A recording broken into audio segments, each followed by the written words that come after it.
الحمدللہ الحمدللہ الذی کفا والصلاۃ والسلام علی رسول الذی اصطفیٰ اما بعد۔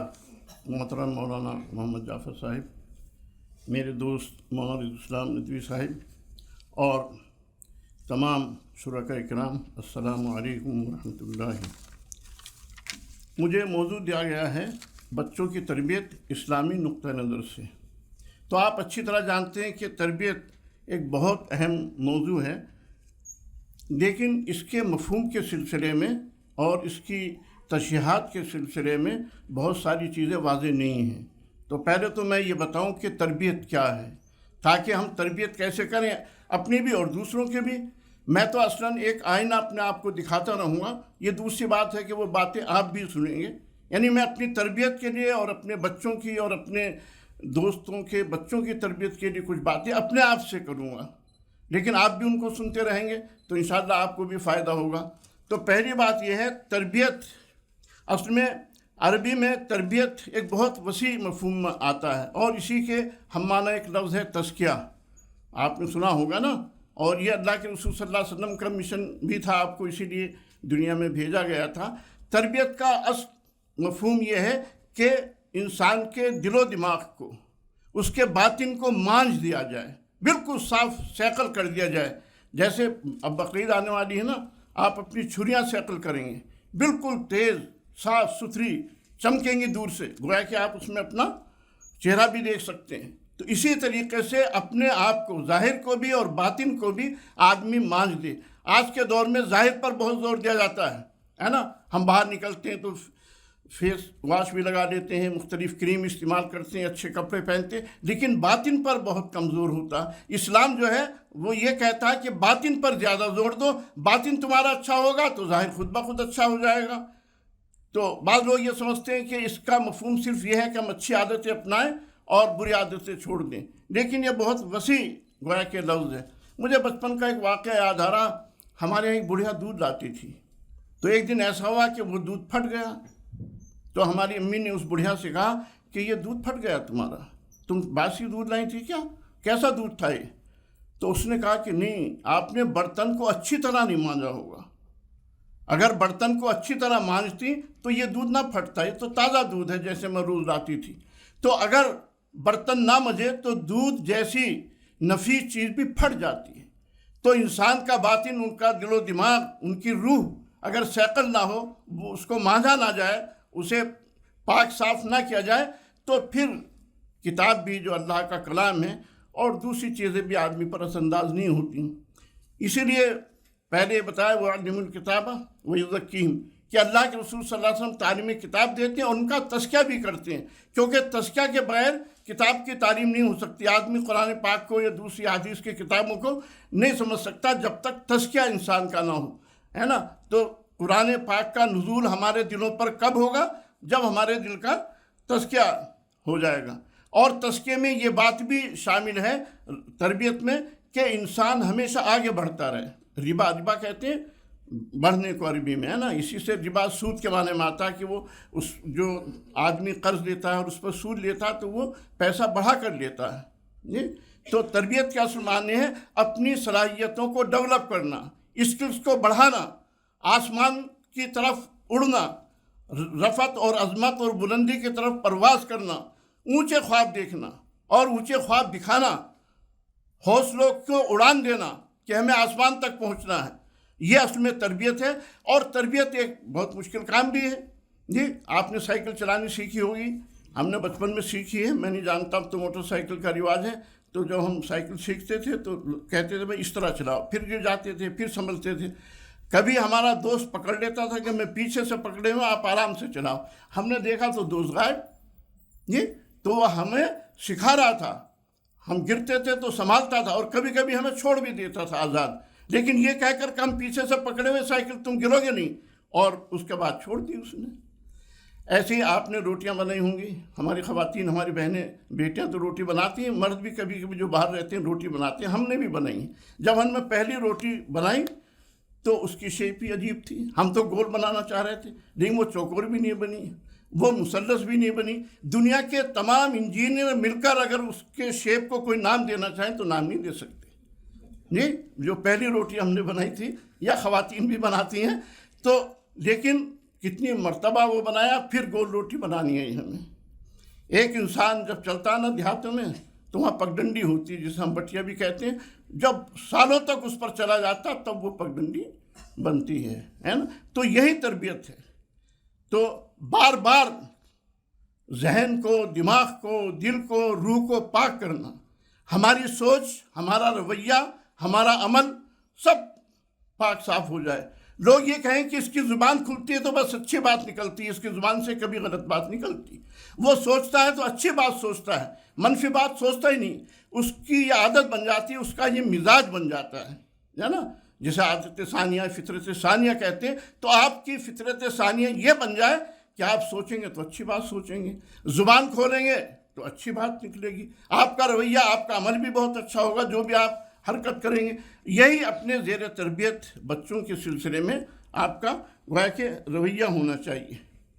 مثلاً جھوٹ بول کر بہت سے فائدے ہو سکتے ہیں، لیکن آپ سوچیں ہی نہ کہ کبھی جھوٹ بھی بولنا پڑ سکتا۔ سچ کی ایسی عادت پڑ جائے کہ بس زبان سے سچ ہی نکلے گا، جھوٹ کا تو کبھی خیال بھی نہیں آئے گا۔ تب ہم اس کو کہیں گے کہ سچ ان کی فطرت میں شامل ہو گیا، اور تب یہ سچ بولنے کی تربیت آپ کو حاصل ہوگی، ہے نا۔ سچ بولنا بس ایک دفعہ سچ بولنا، جھوٹ بار بار بولا جاتا ہے۔ ایک دفعہ آپ نے جھوٹ بولا، اس کو چھپانے کے لیے دوسرا جھوٹ بولیں گے، پھر ان دونوں جھوٹ کو چھپانے کے لیے تیسرا جھوٹ بولیں گے، پھر آپ سچ بول کر بالکل مطمئن، کوئی خطرہ نہیں، بالکل صحیح سے بتا دیا، جو بھی آپ سے غلطی ہوئی ہے، جو بھی ماننا نا، بس ختم معاملہ۔ اور جھوٹ بولیں گے تو پریشان کہ راز کہیں کھل نہ جائے، یہ بات کہیں الٹی نہ ہو جائے، جی ہمارے ماں باپ کیا کہیں گے، ہمارے استاد کیا کہیں گے، یا ہمارے جو امیر ہیں وہ کیا کہیں گے۔ تو سچ بول کر آدمی بہت مطمئن گویا کہ رہتا ہے۔ تو اسی طریقے سے تمام اچھی عادتیں ہیں، میرے پاس وقت نہیں، تو اس کا آپ ایک مزاج بنا لیں اپنا بھی اور اپنے زیر تربیت بچوں کا بھی، کہ بس ہمیں یہ اچھی عادتیں اپنانی ہیں، اور اونچے خواب ہمیں دیکھنا اور ہمیشہ آگے بڑھنا۔ وَلَلْآخِرَةُ خَيْرٌ لَكَ مِنَ الْأُولَىٰ، قرآن کی آیت ہے نا، تو لوگ یہ سمجھتے ہیں کہ آخرت اس دنیا سے بہتر ہے، یہ بھی اس کا ایک مفہوم ہے، لیکن ایک مفہوم یہ ہے کہ ہر آنے والا لمحہ پہلے لمحے سے آپ کا بہتر ہو، ہر آنے والا دن پہلے دن سے بہتر ہو آپ کا۔ ماضی کا کل یسٹرڈے جیسا تھا تو میرا ٹوڈے اس سے اچھا ہو، ٹمارو اس سے اچھا ہو، ہے نا۔ ہر آنے والا دن، ہر لمحہ ہمارا بہتر ہو اور ہم بہتری کی طرف گامزن ہوں، تو اس کا نام ہے تربیت۔ تو سب سے پہلی چیز جو ہمیں بچوں کی تربیت کے سلسلے میں دیکھنی ہے وہ یہ ہے کہ انہیں ویژنری بنانا ہے، انہیں ایک ویژن دینا ہے۔ جب آدمی کے سامنے ایک ویژن ہوتا ہے تو پھر اس کی پرواز بھی اونچی ہوتی ہے۔ جب ایک مقصد زندگی دے دیا جائے، ایک نصب العین دے دیا جائے، اور ان کا ویژن ان کے سامنے بالکل واضح ہو جائے، تو پھر بچے خود بخود اچھائی کی طرف، اپنے ویژن کی طرف، اپنی منزل کی طرف بھٹکتے رہتے ہیں۔ اور کبھی اگر ادھر ادھر ہوئے تو انہیں ویژن دیکھا پھر سیدھے ہو گئے، وہ تو صراط مستقیم پر چلتے رہتے ہیں بچے۔ تو ہمارا سب سے بڑا مسئلہ یہ ہے کہ ہم بچوں کی تربیت اس انداز سے کرتے ہیں کہ یہ اچھی عادتیں ڈالنے، بری عادت، لیکن ہم انہیں کوئی ویژن نہیں دیتے۔ تو ایک ویژن ہونا چاہیے۔ میں بتاؤں، میں جب ندوے میں پڑھتا تھا تو میں دیکھتا تھا مولانا ریمیا کو، ہے نا، دوسرے اساتذہ بڑے بڑے لوگ بھی آتے تھے، تو میں یہ سوچتا تھا یار میں بھی ریمیا جیسا بن جاؤں۔ پھر مولانا مودودی کی کتابیں پڑھی رحمہ کی، تو سوچا بھائی ہم بھی ایسے مسلم بنے۔ تو ان کے درجے کو تو نہیں پہنچ سکے، لیکن کسی نہ کسی درجے میں ہم تقریر بھی کر لیتے ہیں، مولانا ریمیا کی نقل بھی کر لیتے ہیں جی، اور اسی طریقے سے ہم کتابیں بھی لکھ لیتے ہیں، کہانیاں بھی لکھ لیتے ہیں۔ تو یہ ویژن ہم نے بنایا تھا کہ ہمیں ایک بڑا انسان بننا ہے۔ میں ایک بہت غریب گھرانے میں، بہت چھوٹے گاؤں میں پیدا ہوا ہوں، مولانا اسلام ندوی صاحب نے دیکھا ہے، لیکن میرا یہ ویژن تھا، اور مولانا نے ایک ادارے کا تذکرہ کیا، الحمدللہ میں 6 تعلیمی ادارے قائم کر چکا ہوں، ایک چھوٹے سے گھر میں اور گاؤں میں پیدا ہونے کے باوجود، اس لیے کہ میرا ویژن تھا کہ مجھے تعلیم کے سلسلے میں کچھ کام گویا کہ کرنے ہیں۔ ایک بہت بڑی بات یہ ہے، یہ جو بچے ہوتے ہیں نا، یہ بہت نٹکھٹ ہوتے ہیں، تو ان کی شرارتوں کو، ان کے چلبلے پن کو آپ کو رعایت دینی ہے، اس کا خیال رکھنا ہے نا، ورنہ آپ یہ چاہیں کہ وہ بھی بوڑھے بن جائیں یا وہ بھی اسی طرح سے سنجیدہ بن جائیں۔ تو بعض لوگ ایسا چاہتے ہیں کہ بچے بھی ہماری طرح سنجیدہ ہو جائیں، نہیں، بچے ہیں، انہیں شاد کرنے کا بھی موقع دیجیے، وہ نٹکھٹ ہوں، جب چلبلا پن کریں تو انہیں تھوڑی دیر چھوڑ دیجیے۔ اللہ کے رسول صلی اللہ علیہ وسلم حضرت حسن حسین کو اور دوسرے بچوں کو موقع دیتے تھے، نماز میں بھی وہ آپ کے اوپر چڑھ جاتے تھے، آپ ڈانٹتے نہیں تھے، بلکہ لمبا سجدہ کرتے تھے کہ چڑھے رہو. تو ہمیں ان کی جو چلبلاپن ہے بچوں کا، اس کی رعایت دینی، ان کا بچپنا ان سے نہیں چھیننا ہے نا. ابھی سے انہیں ایسا متقی پرہیزگار نہ بنا دے کہ بالکل باادب مؤدب رہیں وہ. جی ادب تہذیب بھی سکھانا. ہارون رشید کے یہاں ابو سفیان ثوری ایک بڑے عالم تھے اپنے وقت کے، وہ جایا کرتے تھے.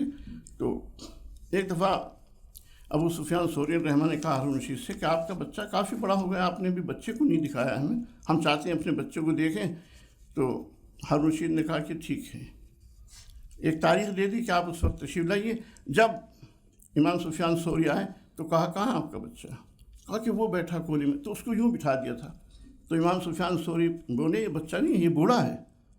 تو ہارون رشید نے تو وقت اس لیے مانگا تھا کہ اس کی تربیت کرے. دیکھو بڑے بزرگ بڑے عالم آئیں گے تو ادب سے خاموش ہو کر بیٹھنا. تو سفیان ثوری رحمہ نے کہا یہ بوڑھا ہے، یہ تو مجھے تو بچے سے ملنا ہے، کھیل کود رہا ہو، شرارتیں کر رہا ہو، چلبلاپن ہو اس کے اندر. جی تو ہمیں بچوں کو اس بات کی رعایت دینی ہے کہ وہ بچے ہیں، اور ہمیں اپنے بچپن کو یاد رکھنا جب ہم بھی بچے تھے. دوسری بات یہ، جب بچے اچھا کام کریں کوئی بھی ہے نا، کسی نے اچھی تقریر کی، کسی نے اچھا درس دیا، کسی نے اچھی بات کہہ دی ہے نا، کوئی اچھے نمبر لایا، تو آپ اس کی حوصلہ افزائی ضرور کیجیے ہے نا. کچھ بھی نہیں، کوئی انہیں ٹافیاں دے دیجیے، کوئی ان کو انعام دے دیجیے. جی کوئی اچھا سا نام ان کو دے دیجیے. اللہ کے رسول صلی اللہ علیہ وسلم بھی صحابہ کرام کی بڑی حوصلہ افزائی کرتے تھے.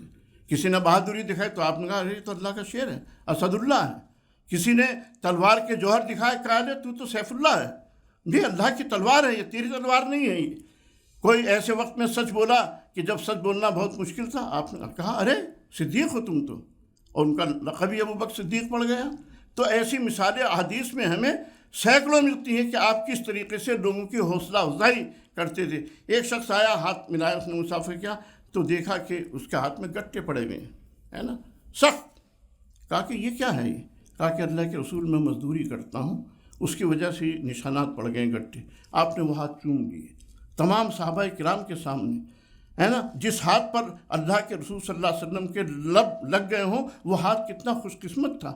صحابہ کرام بھی رش کر رہے تھے، لیکن اس کی جو حوصلہ افزائی ہوئی نا، اس کا آپ اندازہ نہیں کر سکتے. تو اس طرح آپ حوصلہ افزائی کرتے تھے، ان ہاتھوں کو آپ نے بوسہ دیا جو محنت کی وجہ سے سخت ہو گئے تھے. تو اس طریقے سے ہمیں اپنے دوستوں کی، اپنے ساتھیوں کی، اور جو چلڈرن سرکل میں ہم سے وابستہ ہیں، ان کی ہمیں حوصلہ افزائی کرنی ہے. تو آپ دیکھیں گے کہ آپ نے کسی ایک اچھائی پر حوصلہ افزائی کی تو اس کے اندر 10 اچھائیاں اپنے ہیں. اور یاد رکھیے ہر آدمی کے اندر اچھائیاں، ہر آدمی کے اندر بے پناہ صلاحیتیں ہیں، وہ سوئی ہوئی ہیں، خوابیدہ ہیں.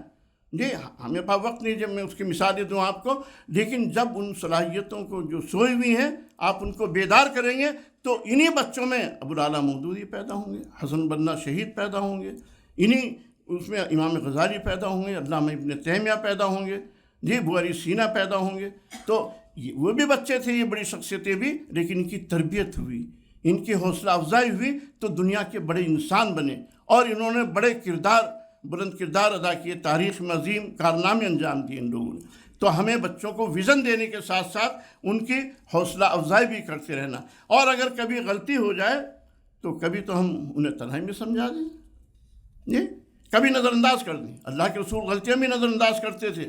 ادھر نظر پھیر لیجیے، کوئی آپ دیکھ رہے ہیں، بچہ یہ محسوس کرے کہ آپ نے دیکھا ہی نہیں، حالانکہ آپ کی نظر میں آ گئی اس کی غلطی کسی مناسب موقع پر. تو کبھی اللہ کے رسول تنہائی میں سمجھاتے. ایک دفعہ ابن ابو سلمہ آپ کے ساتھ کھانا کھا رہے تھے تو ایک لقمہ یہاں سے، ایک لقمہ یہاں سے، ایک لقمہ یہاں سے. عرب لوگ ڈش میں ایک ساتھ کھاتے ہیں نا، کبھی آپ عرب گئے ہوں تو آج بھی ان کے یہاں رواج ہے. تو اللہ کے رسول کہتے بھی ارے کیا بدتمیزی ہے، ہم جیسا کوئی آدمی ہوتا تو یہ تو کہتا ارے تمہیں کھانے کے ادب نہیں آتے، یہ کیا بدتمیزی، اپنی طرف سے کھاؤ. لیکن آپ نے نہیں، آپ نے کہا سم اللہ وکل بیمینی کا وکل مما یلیک. تو آپ نے اس کو کھانے کے آداب بتائے، یہ نہیں بتایا کہ تم غلط کھا رہے ہو یا اس کو نہ اپنے ڈانٹا ڈپٹا. کہا کہ دیکھو جب کھانا کھائے کوئی آدمی تو اسے چاہیے کہ بسم اللہ پڑھ لیا کرے، وہ داہنے ہاتھ سے کھائے اور اپنی طرف سے کھائے. نہیں تو بچے کو وہ بات معلوم بھی ہو گئی اور اس کے جذبات کو ٹھیس نہیں پہنچی. تو ہمیں لوگوں کے جذبات کا بہت خیال رکھنا ہے. ایک دفعہ اللہ کے رسول صلی اللہ علیہ وسلم سواری پہ جا رہے ہیں، ایک صحابی آپ کے ساتھ بیٹھے ہوئے ہیں، تو ایک عورت حضور سے بات کرنے لگی تو وہ صحابی اس کو دیکھنے لگے. ہے نا انسان کی فطرت میں یہ بات شامل ہے. تو حضور صلی اللہ علیہ وسلم ظاہر ایک بڑا نازک معاملہ تھا نا, اس مرد سے کیا کہتے صحابی سے, یا اس عورت سے کیا کہتے, یا دونوں کو سمجھاتے. نہیں, آپ نے کچھ نہیں کیا. اس صحابی کے سر پر ہاتھ رکھا اور چہرہ ایک طرف کو پھیر دیا. یہ جو آپ نے اشارے سے کام کیا نا, بڑی سے بڑی گفتگو تقریر بھی وہ اثر نہیں دکھا سکتی تھی. ان صحابی کو جو احساس ہوا ہوگا نا اپنی کوتاہی کا, نہیں تو وہ احساس کسی بڑی تقریر سے نہیں ہو سکتا تھا, اس لیے کہ یہ ایسا معاملہ تھا حساس کہ ان کو کوئی تقریر یا آپ کی کوئی نصیحت گویا کہ ان کے جذبات کو ٹھیس بھی پہنچا سکتی تھی. ایسی سینکڑوں مثالیں حدیث میں کہ آپ نے کس طریقے سے لوگوں کے جذبات کا, احساسات کا خیال رکھا. اسی طریقے سے ہمیں بچوں کے سائیکالوجی کا خیال رکھنا ہے نا. یہ سائیکالوجی کا دور ہے, اس کا آغاز 7ویں صدی میں روسو نے کیا تھا, ہے نا. اس نے کتاب لکھی تھی, تو لوگ یہ سمجھتے ہیں کہ یورپ نے اس پر بڑا کام کیا سائیکالوجی پر, سائیکے پہ, لیکن دراصل مسلمانوں نے اس پر بڑا کام کیا ہے نہیں سائیکالوجی پر. ڈاکٹر ابن فرید صاحب سے میں ملا, میں ایک کتاب لکھ رہا تھا بچوں کی تربیت. میں نے کہا مجھے کچھ کتابیں بتائیے میں جن سے استفادہ کروں. تو ڈاکٹر ابن فرید صاحب نے کہا, ارے آپ تو عالم ہیں, مجھ سے پوچھ رہے ہیں, قرآن اور حدیث سے زیادہ کہیں پر نفسیات کا تذکرہ نہیں ہے. چانچہ ہم نے اس نقطہ نظر سے سیرت کو اور حدیث کا پڑھا تو واقعی ان کی باتوں کو ہم نے صحیح پایا. اس قدر نفسیات کا اللہ کے رسول صلی اللہ علیہ وسلم خیال رکھتے تھے. تو بچوں کی نفسیات بھی الگ ہوتی ہیں. اب تو ہر شعبے کی نفسیات پر باقاعدہ لوگ ریسرچ کر رہے ہیں, اور بڑی بڑی کتابیں, ڈاکٹروں کی نفسیات, انجینئروں کی نفسیات, معلمین کی نفسیات, بچوں کی, بوڑھوں کی, جوانوں کی, عورتوں کی, ہے نا. ہر پہلو سے نفسیات پر کام ہو رہا. تو آپ کو بھی بچوں کی نفسیات کا بہت خیال رکھنا ہے. اللہ کے رسول صلی اللہ علیہ وسلم کے پاس ایک شخص آیا, آپ صحابہ کرام کے جھرمٹ میں موجود تھے, کہا کہ میرا بچہ غائب ہے اللہ کے رسول 3 دن سے, آپ دعا کر دیجئے بچہ مل جائے. اتنے میں ایک دوسرا شخص آیا, اس نے کہا ارے تمہارا بچہ وہاں کھیل رہا باغ میں. تو ظاہر ہے باپ نے یہ سن کر دوڑ لگا دی ہوگی, وہ بھاگے. تو اللہ کے رسول صلی اللہ علیہ وسلم کا واپس لاؤ, ان کو واپس بلایا, اور آپ نے کہا کہ دیکھو یہ مت کہنا کہ بیٹے کہاں پر ہو تم, بلکہ اس کا نام لے کر پکارنا. اس لیے کہ کچھ بچے ایسے ہوں گے جن کا کوئی باپ نہیں ہوگا, ہے نا, کسی نے ان کو بیٹا نہیں کہا ہوگا, تو ان کو تکلیف پہنچے گی ان بچوں کو. اتنا آپ خیال رکھتے تھے بچوں کی, لوگوں کی نفسیات کا. تبھی تو آپ سید الانبیاء ہیں, تبھی تو ایک ایسی ٹیم آپ نے بنا دی جس سے بہتر ٹیم اس سرزمین پر کبھی وجود میں نہیں آئی. تو نفسیات کا بچوں کے آپ کو بہت خیال رکھنا. ایک بچہ بگڑ رہا, کیوں بگڑ رہا ہے, اس کا جائزہ لیجیے. بچوں کو سمجھائیے کم, انہیں سمجھیے زیادہ, ہے نا. اس بچے میں یہ کمزوری کیوں ہے, یہ بچہ بار بار یہ غلطی کیوں کرتا ہے. تو یہ ان تمام چیزوں کا آپ کو جائزہ لینا ہے, ان کے نفسیات کو, ان کے ماحول کو سمجھنا ہے, اور ان کو سمجھنے کے بعد پھر ان کی تربیت کی طرف دینا ہے. اسی طرح بچوں کے مسائل حل کیجیے. یہ نہیں بس ہم تقریریں کر دیں, اجتماع کر لیں اور یہ سمجھیں کہ بچے جو ہیں وہ ٹھیک ہو جائیں گے, سدھر جائیں گے, بلکہ ہمیں یہ چاہیے کہ ہم بچوں کے جو مسائل ہیں ان کو حل کریں. کسی کی فیس جمع نہیں ہو پاتی, کوئی یونیفارم نہیں خرید پاتا ہے نا, کسی کا ایڈمیشن نہیں ہو پاتا ہے, تو انہیں ہم اپنی ترجیحات میں رکھیں. ہمیشہ یاد رکھیے یہ ہماری ترجیحات میں ہو. اللہ کے رسول کے ترجیحات میں تھا. آپ نماز کے لیے کھڑے ہوئے, ایک بدو نے کرتا پکڑا آپ کا اور کہا میری ضرورت پوری کیجیے. آپ نے نماز توڑی, گھر گئے, اس کی ضرورت پوری کی, پھر آپ نے نماز پڑھی. دیکھا آپ نے نماز سے زیادہ لوگوں کی ضرورتوں کے, آپ گزرے چلے جا رہے ہیں, دیکھا کہ گھر سے آ کے آواز آ رہی ہے کرانے کی. آپ گھر میں داخل ہوئے تو ایک کالا کروٹا انسان چکی چلا رہا. کہا کیا ہوا؟ کہا کہ دن بھر میرے مالک نے یعنی ابو جہل نے مجھ سے کھیتوں پر کام کرایا, اور اب یہ بورا دے دیا ہے کہ رات بھر مجھے یہ اناج پیسنا ہے, اور میں بہت تھکا ہوا ہوں. کہا کہ تم آرام کرو, میں تمہارا آٹا پیستا ہوں. اور جب آٹا پیس گیا اور صبح ہو گئی تو آپ نے کہا کہ اب اٹھ جاؤ, کیونکہ تمہارا مالک اگر مجھے دیکھے گا تو تمہیں مارے گا بہت. 3 دن تک یہ ہوتا رہا. پھر جب اس نے پوچھا آپ ہیں کون؟ آپ نے کہا میں محمد ہوں صلی اللہ علیہ وسلم. کہا کہ آپ وہ محمد ہیں جس کے بارے میں میرا مالک گالیاں دیتا, بری بری باتیں کہتا, آپ تو اتنے اچھے انسان ہیں. پھر وہ ایمان لے آئے, اور جب انہیں ریت پر گھسیٹا جاتا تب بھی ہاتھ کہتے تھے, اس لیے کہ وہ کردار ان کے سامنے تھا نا, وہ کردار تھا, سچا کردار. تو ہمارا یہ کردار لوگوں کے سامنے آئے کہ ہم لوگوں کی ضرورتیں پوری کریں. ہم بھی طلبہ تنظیم سے وابستہ رہے ہیں, تو ہم بھی بچوں کے, ہمارے پاس وسائل نہیں تھے. ہم نے کیا پروگرام بنایا, ایک دفعہ ہم نے بک بینک قائم کیا. بہت ساری اسکولوں میں گئے کہ بھائی اپنا کورس آپ ہمیں دے دیں. پہلے کورس نہیں بدلتا تھا جیسے آج کل ہر سال بدلتے ہیں نا، کیونکہ اس کو ایک بزنس بنا لیا گیا. وہ کورس ہم نے ٹھیک کیا جون میں، جولائی میں غریب بچوں کو دے دیا. اسی طرح ہماری یونٹ نے یہ طے کیا کہ ہم پورے شہر سے اخبار اکٹھے کریں گے، ہے نا. اس کے ہم نے حلقے بنا دیے. ہم نے جن لوگوں کے گھر اخبار آتا تھا ان کے پاس گیا، کہا کہ آپ جب اخبار پڑھ لیتے ہیں کیا کرتے ہیں کہ پھینک دیتے ہیں. کہا کہ آپ اس کو پھینکیں نہ، ایک طرف رکھ دیجیے، ہفتے میں ایک دن ہمارا آدمی آئے گا وہ اخبار لے جایا کرے گا. تو ایک محلے سے 100 آدمی کو ہم نے منتخب کیا. آپ دیکھیے 700 اخبار ہو گئے جی. کم سے کم 100 کلو ردی ہو گئی ایک ہفتے میں. مہینے میں 400 کلو ردی ہو گئے، اسے بیچ دیا اور اس سے بچوں کے مسائل حل کیے بغیر کسی گویا کے پیسہ لگائے ہوئے. اس طرح سے لوگوں کے اور طلبہ کے مسائل حل کیے جا سکتے ہیں. اور ہمیں سوچنا چاہیے کہ ہم وسائل کیسے فراہم کریں، اور کم وسائل سے آپ زیادہ کام لیں، ہے نا. تھوڑے وسائل ہوں لیکن ان کو نتیجہ خیز بنائیں، یہ آپ کی ذمہ داری ہے. اس پر آپ سوچیں اور ایسی تدابیر آپ نکالیں کہ بھائی ہمارے پاس وسائل کم ہیں لیکن اس سے ہمیں زیادہ نتائج حاصل کرنے ہیں. تو یہ آپ کی عادت بھی بنے گی اور بچوں کی عادت بنے گی. سیرت میں بے شمار ایسے واقعات ہیں، ہے نا، کہ اللہ کے رسول صلی اللہ علیہ وسلم نے کم وسائل سے کتنے بڑے بڑے کام نکالے ہیں. تو ہم چونکہ طلبہ ہوتے ہیں زیادہ تر، ہمارے پاس وسائل نہیں ہوتے ہیں، لیکن وسائل پیدا کریں، یہ بھی اسلام کا حکم ہے جی. جیسے نماز پڑھنا اسلام کا حکم ہے، ایسے وسائل پیدا کرنا اسلام کا حکم ہے. تکوین ثروت، دولت پیدا کرنا، یہ بھی اسلام کا حکم ہے. تو وسائل فراہم کریں اور کم وسائل سے زیادہ نتائج حاصل کرنے کی کوشش کریں، یہ بھی ہونا چاہیے جی.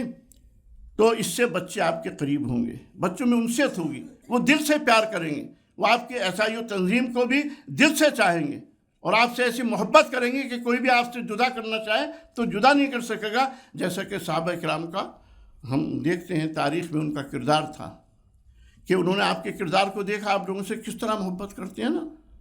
ابو سفیان نے خود یہ کہا تھا کہ میں نے کسی شخص کو ایسا نہیں دیکھا کہ اس کے رفقا اس طرح محبت کرتے ہوں جیسے حضرت محمد صلی اللہ علیہ وسلم کے رفقا حضرت محمد صلی اللہ علیہ وسلم سے کرتے ہیں. میں نے کسی انسان کو ایسا نہیں دیکھا. اس نے دربار میں یہ گواہی دی ابو سفیان نے.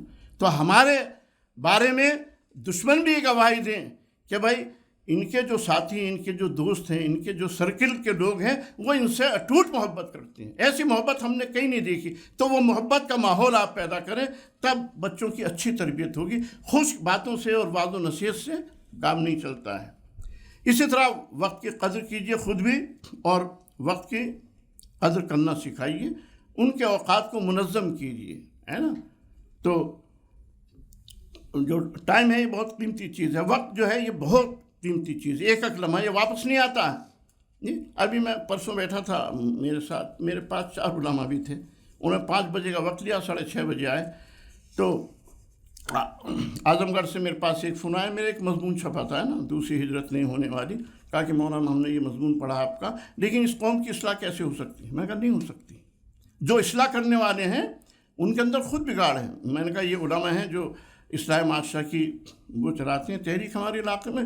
ان کا وقت 5 بجے کا تھا، مجھ سے طے آج 6:30 بجے آئی. میں نے ایک بڑے مینیجر کو فون کیا، میں نے کہا مجھے آپ سے ملنا ہے. کہا کہ مولانا کب آنا چاہتے ہیں آپ؟ میں کہا 2-2:30 بجے. کہنے مولانا یہ 2:30 بجے کیا ہوتا؟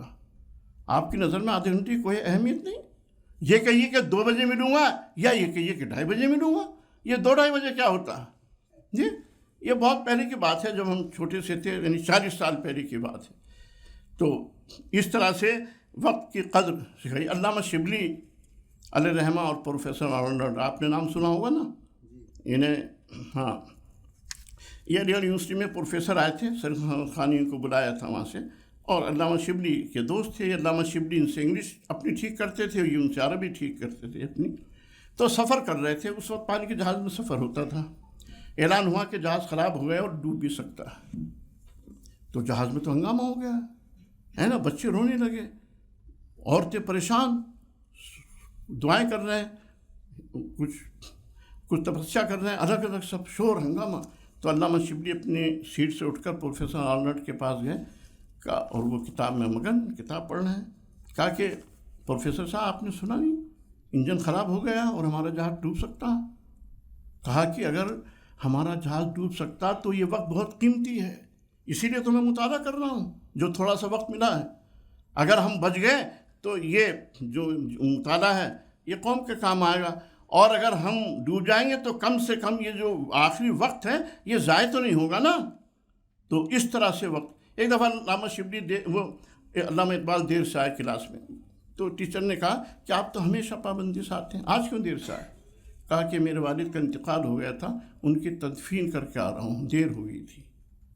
جی تدفین کر کے کلاس میں پہنچ گئے، سیدھے گھر بھی نہیں گئے. تب وہ علامہ اقبال بنے، جی شاعر مشرق. تب انہیں سر کا اقبال دیا گورنمنٹ نے وقت کی، جو خود ان کے نظریات سے اختلاف رکھتی تھی. تو اپنے بچوں کو اقبال بنائیے، سر سید خاں بنائیے، مولانا مودودی بنائیے جو آپ سے وابستہ بچے ہیں، تو انہیں وقت کی قدر سکھائیے. لائف مینجمنٹ، ٹائم مینجمنٹ، یہ ہمارے بچوں کی خصوصیت ہو، اور جب آپ کی خصوصیت ہوگی تو بچوں کی بھی خصوصیت ہوگی. ایک بات یہ ہے، اگر کسی بچے سے غلطی ہو جائے نا تو یا تو اسے تنہائی میں سمجھا دیجیے یا اس کو نظر انداز کر دیجیے، اور بار بار اسے یاد نہ دلائیے. غلطی تو ہو سکتی نا، غلطی اور گناہ میں فرق ہے، دونوں کا فرق یاد رکھیے گا، ہے نا. غلطی یہ کہ بچہ دیر سے آیا، غلطی ہے وہ درس دے رہا اس نے تلاوت صحیح نہیں کی، غلطی یہ ہے کہ اس نے کسی صحابی کی جگہ کسی دوسرے صحابی کا نام لے لیا، غلطی یہ ہے کہ اس نے قرآن کا ترجمہ غلط کر دیا، اس نے حدیث غلط پڑھ دی. تو یہ غلطیاں ہیں، یہ گناہ نہیں ہیں. گناہ اور غلطی میں فرق ہے. گناہ پر تو آپ کو روک لگانی جیسے بھی آپ لگائیں، مختلف تدابیر اختیار کریں، لیکن غلطی کو نظر انداز کر دینا، اور کبھی کبھی غلطی پر بھی شاباشی دینی. بیٹا اچھا کیا، تم نے بہت اچھا درس دیا ہے، حالانکہ اچھا نہیں تھا درس، لیکن جب وہ یہ سوچے گا کہ میں نے بہت اچھا درس دیا تو وہ اچھا مدرس بن جائے گا. اور آپ نے کہا بیوقوف کہیں کا احمق نالائق، تجھے درس دینا نہیں آتا، تجھ سے قرآن بھی ٹھیک سے نہیں پڑھا گیا، وہ سوچے گا میں احمق ہوں، بیوقوف ہوں، نالائق ہوں. بس یہیں سے اس کی ذہانت اور اس کی صلاحیتیں دبنا شروع ہو جائیں گی. تو بچوں کی غلطی ہو جائے تو کبھی نظر انداز کیجئے اور کبھی آر نہ دلائیے، اور بار بار اس غلطی کا تذکرہ نہ کیجیے، ہے نا. غلطی کے سلسلے میں 2-3 چیزیں ضرور یاد رکھیے، اور غلطی اور گناہ کے فرق کو ہمیشہ سامنے رکھیے. دوسری بات یہ، پروگراموں میں تنوع آپ پیدا کریں. ہمارے پروگراموں میں تنوع نہیں ہوتا، بھائی یکسانیت سی رہتی. قرآن کا درس ہوگا، درس حدیث ہوگا، لٹریچر پڑھا جائے گا، تقریریں ہوں گی، تو آپ کا ہر پروگرام پہلے پروگرام سے مختلف ہو، تاکہ بچے سوچیں بھائی آج اگر مس ہو گیا تو یہ چیز ہمیں پھر نہیں ملے گی دوبارہ. جیسے آپ فرض کیجئے قرآن کا درس رکھتے ہیں، تو کبھی تو یہ ہو کہ بھائی درس ہوگا، کبھی یہ ہو کہ بھائی آپ یہ کہیے کہ ایک آیت کا مطلب ایک بچہ بیان کرے گا، دوسری آیت کا دوسرا بچہ، تیسری آیت کا تیسرا بچہ. کبھی ایسا کیجئے کہ بھائی 5 بچے ہیں، یہ الگ الگ درس دیں گے ان 3 آیتوں کا. جی کبھی آپ متعین بھی کر سکتے ہیں، یہ تفہیم سے درس دیں گے، یہ تدبر سے دیں گے، یہ معرف القرآن سے دیں گے. یہ درس میں آپ تنوع پیدا کر سکتے ہیں. درسیوں شکلیں تو درس کے میں تنوع کی ہو سکتی ہیں. اسی طرح آپ کبھی قرآن دارسی سے تقریریں کرائیے. جی آپ کہیے کہ بھئی ہم نے یہ عنوانات رکھ دیے ہیں، ایک پلیٹ میں رکھ دیجیے عنوانات لکھ کر لپیٹ کر، کہ ایک بچہ اٹھائے گا اس عنوان پر تقریر کرے گا. جب 2 بچوں سے پہلے اس کو وقت دیجیے، ترتیب میں ہے نا، 5 منٹ اس کو تیاری کی دیجیے وہیں پر، اگر 2-2 منٹ کی تقریریں ہیں. کبھی ایسا کیجیے بالکل وقت نہ دیجیے، بہت آسان انہیں موضوعات دیجیے، جیسے وقت کی قدر ہے، نماز ہے نا، اس طرح کے عنوانات دیجیے. تو کبھی ایسا کیجیے کہ بھائی آج پروگرام ہو گیا، چلو گھومنے چلتے ہیں، اجتماعی کھانا کھائیں گے وہاں پر، ہے نا. کبھی ہوٹل میں چلے جائیے لے کر. تو بچوں کے اندر تنوع، بچوں تنوع پسند ہے، انسان تنوع پسند ہے. تو اس میں ہمیشہ تھوڑا ہر پروگرام میں ہمارے ڈفرینس ہو تو بچے اس میں زیادہ دلچسپی لیں گے. کبھی گروپ ڈسکشن رکھ سکتے ہیں آپ، ہے نا. کبھی ایسا ہو، ہمارے امیر حلقہ تھے مولانا سید حامد حسین صاحب علیہ رحمہ اللہ تعالیٰ ان کی مغفرت کرے. ہم لوگ تربیت کیسے کرتے تھے، وہ جیسے اجتماعی ارکان ہیں. کہا کہ بھائی تم جو ہو امیر حلقہ ہو، تم سیکریٹری حلقہ ہو، جی تم ناظم علاقہ ہو، تم امیر مقامی ہو، اور یہ باقی ارکان ہیں. تو اس طریقے سے اب تمہارے درمیان اختلافات ان کو حل کرو، اس کی رپورٹ اوپر پہنچاؤ، یہ رپورٹ دیکھیں گے، یہ رپورٹ پر تبصرہ کریں گے، یہ واپس امیر جماعت امیر حلقہ کو اس رپورٹ پر تبصرہ بھیجیں گے، وہ مقامی امیر کو تبصرہ بھیجے گا. وہ اس طرح سے تربیت کرتے تھے، عملی تربیت ہے نا. اللہ کے رسول بھی عملی تربیت کرتے تھے. ایک شخص نے پوچھا اللہ کے رسول وضو کیسے ہوگا؟ تو آپ چاہتے تو بتا دیں، وہ پہلے ہاتھ دھو، پھر کلی کرو، ناک پہ پانی ڈالو. نہیں، آپ نے پانی منگایا، کہا کہ دیکھو وضو ایسے ہوگا، ہے نا، ہاتھ دھو. وضو کر کے دکھایا آپ نے. جی ہاں، لرننگ بائی ڈوئنگ یا ٹیچنگ بائی ڈوئنگ، کر کے دکھانا. تو ہمیں اس طریقے سے بھی ان کی تربیت کرنی چاہیے کہ، اور اس طرح کے پروگرام رکھنے چاہیے بچوں میں، ہے نا. آپ کسی کو صدر بنائیں، کسی کو سیکریٹری بنائیں، کسی کو حلقے کا صدر بنا دیں، پھر ان میں مسائل پیدا ہوں، اور تو اس طرح سے عملی تربیت ہوگی اور ان کے اندر دلچسپی بھی ہوگی. اچھا میں حلقہ یو پی کا صدر ہوں، میں اس کے اندر ایک احساس پیدا ہوگا نا، اور پھر وہ یو پی کا صدر بنے گا آگے چل کر. وہ خواب دیکھے گا نا. جو سچا خواب آدمی دیکھتا ہے وہ ضرور وہ ہے کہ پورا ہوتا ہے. مولانا ابوالکلام آزاد لکھتے ہیں کہ میں تقریر کی جب مشق کرتا تھا تو میں اس طرح چل کے آتا تھا. میں جہاز سے آ رہا ہوں بھائی انگلینڈ سے تقریر کرنے، اور میرے سامنے بڑے بڑے علماء بیٹھے ہوئے ہیں، اور پھر وہ تقریر کرتے تھے. اور ایک جگہ انہوں نے لکھا کہ میں جب تقریر کرتا تھا تو یہ سوچتا تھا یہ سب جاہل ہیں میرے سامنے، بس میں لکھا پڑا ہوں، تاکہ تقریر کرتے ہوئے کوئی جھجک نہ ہو. یہ انہوں بہت سے اپنے تجربات لکھے. وہ بڑے مقرر تھے نا. جب وہ تقریر کرتے تھے تو ایسا لگتا تھا جیسے پرندے سروں پر بیٹھے، خاموش سناٹا ہو جاتا تھا. آپ نے ان کی تقریر سنی ہوں گی یا پڑھی ہوں گی. تو ہم اپنے بچوں کو اچھا مقرر بھی بنائیں، یا اچھے اسپیکر ہوں ہمارے بچے، اچھا ڈسکشن کر سکتے ہوں، اچھے وہ ڈائلاگ بھی کر سکتے ہوں، گفتگو بھی کر سکتے ہوں، ملاقاتیں بھی کر سکتے ہوں. یہ سب پروگرام آپ اپنی اجتماعات میں رکھیں. اس سے تنوع بھی پیدا ہوگا اور ہمارے ساتھیوں کی صلاحیتیں بھی ابھریں گی، اور وہ کارآمد ہمارے کارکن اور ذمہ دار بھی گویا کہ بنیں گے آگے چل کر. تو اس طرح ہونا چاہیے. دوسری بات یہ ہے جو ویلیوز ہیں نا، اخلاقی اقدار ہیں، تو انہیں آپ صرف پڑھائیں نہیں، نہ ان کو سنائیں کہ سچ بولنے کے فائدے ہیں، ایمانداری کے فائدے ہیں، جی، اور محنت کے فائدے ہیں، بلکہ ان اقدار کو ان کے ذہنوں میں، دل و دماغ میں آپ بسا دیں، بٹھا دیں ان کو. جی ہاں، انٹرنلائزیشن کر دیں، آپ ان کے اندر پیوست کر دیں ان اخلاقی ویلیوز کو، کہ اس کے علاوہ دوسری چیز وہ نہ سوچیں، نہ ان کی زبان سے نکلے. تو ہم اخلاقیات پر صرف تقریریں کرتے ہیں، درس دیتے ہیں، نہیں، مختلف طریقوں سے، مختلف میتھڈ کے ذریعے سے جو ویلیوز ہیں، ہے نا، انسانی اقدار ہیں جو، وہ ان کے اندر ہمیں پیوست کر دینی چاہیے، اور ان کا رویہ، ان کا عمل، ان کا مظہر ہوتا رہے. تو ہمیں اس کی کوشش کرنی چاہیے. اس کی بھی بہت سی مثالیں ہمیں اللہ کے رسول صلی اللہ علیہ وسلم کی زندگی میں اور حیات طیبہ میں ملتی ہیں. دوسرے یہ کہ ہم اپنے بچوں جو پڑھتے ہیں نا، ہمارا تعلق زیادہ تر طلبہ سے رہتا ہے، تو صرف یہ نہ بتائیں کہ بھائی زیادہ زیادہ آپ کو مارکس لانے ہیں. ایک بچہ یہ سمجھتا ہے کہ، یا ماں باپ بھی، کہ 90% یا 99% نمبر آنے چاہیے. ٹھیک ہے، یہ بھی ایک مقصد ہے، لیکن یہ معمولی مقصد ہے. آپ ان کو بڑا آدمی، عظیم انسان بنانے کے ٹیلنٹ پیدا کریں ان کے اندر، اس کو مقصد بنائیں. یہ صرف مارکس مقصد نہ ہو، بلکہ آپ ان کے ذہن کو ڈیولپ کریں، ان کی صلاحیتوں کو ڈیولپ کریں، ان کے اندر ٹیلنٹ پیدا کریں، اسکل پیدا ہو. اگر آدمی کے اندر اسکل پیدا ہو گئی، ٹیلنٹ پیدا ہو گئی، تو وہ زندگی میں کہیں مار نہیں کھا سکتا. ہو سکتا ہے اس کی ڈگری کم ہو، لیکن اگر اس کے اندر ٹیلنٹ زیادہ ہے تو اس کے لیے روزگار کے بہت سارے مواقع ہیں. دنیا بہت وسیع ہے، تو صرف ڈگری نہیں دیکھی جاتی آج کل. ڈگری کا بھی ایک مقام ہے، لیکن اصلاً آج کل ٹیلنٹ دیکھا جاتا ہے، اسکلز دیکھی جاتی. میڈیم کے لوگوں کو آپ دیکھیے، ان کی ڈگریاں اگر معلوم کریں، جو اچھا ڈسکشن کرتا ہے اور جو اچھی طرح سے گویا کہ میڈیا کی رپورٹ دیتا ہے یا اس کے تمام پروگراموں کو چلاتا ہے، اس کو فوقیت دی جاتی ہے. ایسی تجارت میں بھی ہم دیکھتے ہیں، ہے نا، کسی کمپنی کا منیجر اس کے ٹیلنٹ کی بنیاد پر بنایا جاتا ہے. تو اپنے بچوں کے اندر، اپنے دوستوں کے اندر جو ہم سے وابستہ ہیں، ہمیں ٹیلنٹ اور اسکل پیدا کرنی ہے، اور یہی ان کا وہ ہے. دوسرے یہ کہ خود ہم ماڈل بنیں. ہمیں اپنے آپ کو ماڈل بننا ہے، تب بچے ماڈل بنیں گے.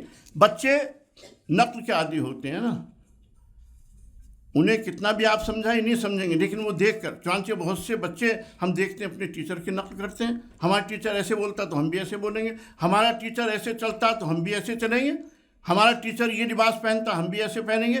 تو ماڈل سے بچے بہت زیادہ متاثر ہوتے ہیں، تو ہمیں ایک اچھا ماڈل بنا کر اپنے آپ کو پیش کرنا، جیسے کہ اللہ کے رسول صلی اللہ علیہ وسلم تھے۔ آپ نے کہا بھائی نمازیں پڑھو، آپ اتنی نمازیں پڑھتے تھے کہ پائے مبارک پر مرہم آ جاتا تھا، نہیں؟ تو آپ نے جو بات کہی اعلیٰ اور بہترین درجے پہ آپ نے اسے کر کے دکھایا۔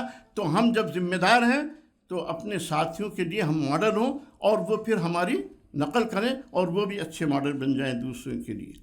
دوسری بات یہ کہ جو آج کل کے بچے ہیں، انہیں ہمیں سماج اور ملک کے مسائل سے بھی آگاہ کرنا چاہیے، ان کی زبان میں، ان کے اسلوب میں، ان کے لب و لہجے میں جو موجودہ مسائل ہیں، جیسے کرپشن ہے، فضائے آلودگی ہے، مذہبی تشدد ہے، ہندوستان میں منافرت کا ماحول پیدا کیا جا رہا، ان تمام مسائل میں ہم بچوں کے درمیان واقفیت پیدا کریں اور اس کا حل بھی بتائیں۔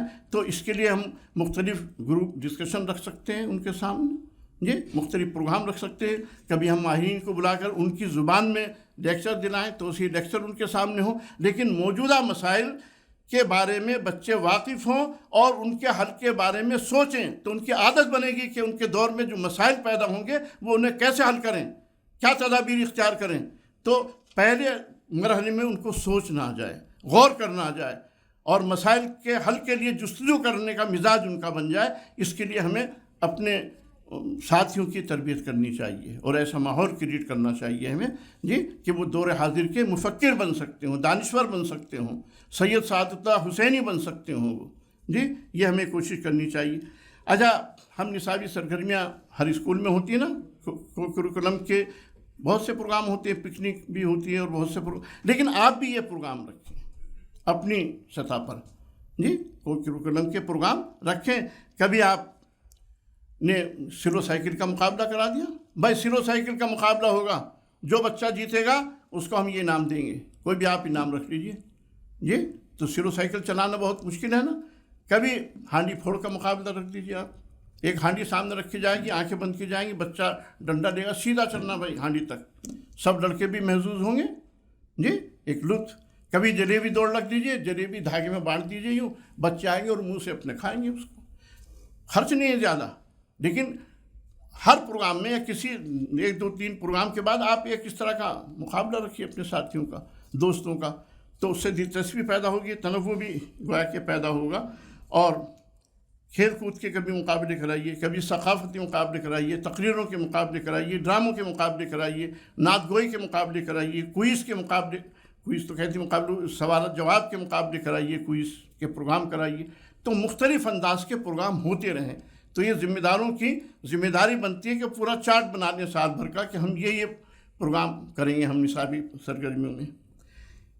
اسی طریقے سے بچوں کے اندر سے ڈر اور خوف نکال دیجیے، اندیشہ نکال دیجیے۔ اگر کوئی آدمی کسی چیز سے ڈرتا ہے، خوف کھاتا ہے، کسی اندیشے میں مبتلا ہے، تو یقیناً ایک نہ ایک دن وہ اس اندیشے کا شکار بن جاتا ہے، اس میں مبتلا ہو جاتا ہے۔ تو بچوں کے اندر عزم، ہمت، حوصلہ پیدا کیجیے، حالات سے وہ پنجہ آزمائی کریں، لڑیں، انہیں بتائیے تمہاری ان کلائیوں میں اتنی طاقت ہے کہ یہ باطل کو توڑ دینے کے لیے آئی ہیں، یہ جھکنے کے لیے نہیں آئی ہیں، جی یہ کلائی اس لیے کوئی ہماری کلائی توڑ دے، ہماری کلائی اس لیے کہ ہم دوسروں کی کلائی توڑ دیں، باطل کی کلائی توڑ دیں۔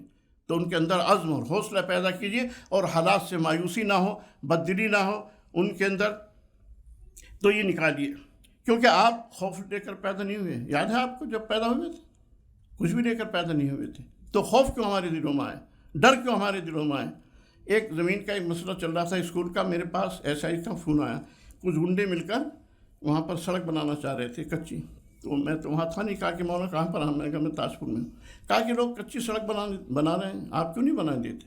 میں کہا SI صاحب تمہاری تو کیا حیثیت ہے، اگر وزیر اعظم منموہن سنگھ کہیں گے تو 1 انچ زمین نہیں لے سکتے، صاف سن گیا اسے کہ ایسے کسی نے ایسے بات ہی نہیں کی ہوگی کسی نے، کہا ہوگا سر کچی سڑک نہیں بنے گی تو اسکول کی زمین، ہم نے بالکل اللہ گواہ اسی انداز سے ہم نے بات کی، جی ہم نے کہا ایسے تمہاری کیا حیثیت ہے، منموہن سنگھ بھی 1 انچ زمین نہیں لے سکتے، وہ چپ ایک دم سانپ سن گیا، اس نے سوچا یہ کون انسان ہے، ہم سے تو آج تک کسی نے ایسے بات نہیں کی، نہیں تو ہمت اور جرأت سے کام لیجیے، آپ دیکھیں گے باطل تھرتھرا رہا ہے نا۔ اللہ کے رسول صلی اللہ علیہ وسلم کے پاس ایک شخص آیا اور کہا کہ ابو جہل کی طرف میرے پیسے باقی ہیں، آپ دلوا دیجیے، آپ نے کہا تو لوگوں سے کہا تھا، لوگوں نے کہا کہ جاؤ محمد سے کہو صلی اللہ علیہ وسلم سے. لوگ یہ سمجھ رہے تھے کہ ان دونوں کی دشمنی ہے، ہم ذرا ڈرامہ دیکھیں گے. تو اس شخص نے حضور صلی اللہ علیہ وسلم سے کہا، حضور نے کہا چلیے آئیے میں دلاتا ہوں. آپ نے آواز دی ابو جہل باہر آؤ. ابو جہل باہر آیا، کہا کہ اس کے پیسے دو جو واجب ہے. ابو جہل اندر گیا، پیسے لا کر دے دیے. ایمانی طاقت تھی جی، ایمانی طاقت. تو ایمانی طاقت بچوں کے اندر پیدا کیجیے، حوصلہ، جرأت اور ہمت ان کو سکھائیے، اور صحابہ کرام کے واقعات گویا کہ ان کو وہ کیجیے. اور اسی طریقے سے حصول مقصد کے لیے پوری منصوبہ بندی کیجیے. پلاننگ کی بہت اہمیت ہے. اگر انسان پلاننگ کرے، اس کا ویژن ہو اور پلاننگ ہو اور محنت ہو اور ایمانداری ہو، تو کوئی چیز انسان کو کامیاب ہونے سے نہیں روک سکتی، کوئی چیز نہیں روک سکتی. تو اس طریقے سے آپ ان کے اندر حوصلہ اور عزم پیدا کریں. تو میرا وقت ختم ہو رہا، میں چند شعر بھی آپ کو سنا دوں. جی، شعر میں بھی ایک اثر ہوتا نا. اٹھو چمن زیست کے نوخیز شگوفو، اٹھو چمن زیست کے نوخیز شگوفو، تخریب گلستان کے نظاروں کو بدل دو. یہ آپ چلڈرن سرکل کے جو ساتھی ان تک پہنچائیے گا میری طرف سے. جی، نشے من پر نشے من اس قدر تعمیر کرتا جا، نشے من پر نشے من اس قدر تعمیر کرتا جا کہ بجلی گرتے گرتے آپ خود بیزار ہو جائے. نہیں تیرا نشے من قصر سلطانی کے گنبد پر، تو شاہی ہے بسیرا کر پہاڑوں کی چٹانوں پہ. جی، ایک ایسی شان پیدا کر کے باطل تھر تھرا اٹھے، ایک ایسی شان پیدا کر کے باطل تھر تھرا اٹھے، نظر تلوار بن جائے نفس جھنکار ہو جائے. جی، یہ پیغام دیجیے گا بچوں کو شعر کی شکل میں. یہ شاید ریکارڈ بھی ہو رہا ہو. اور میں آپ تمام حضرات کا مشکور ہوں کہ مجھے آپ سے گفتگو کرنے کا موقع ملا. میری زبان سے اگر کوئی غلط بات نکلی ہو تو اسے آپ معاف کیجیے گا، اللہ تعالیٰ بھی اس کو معاف کرے.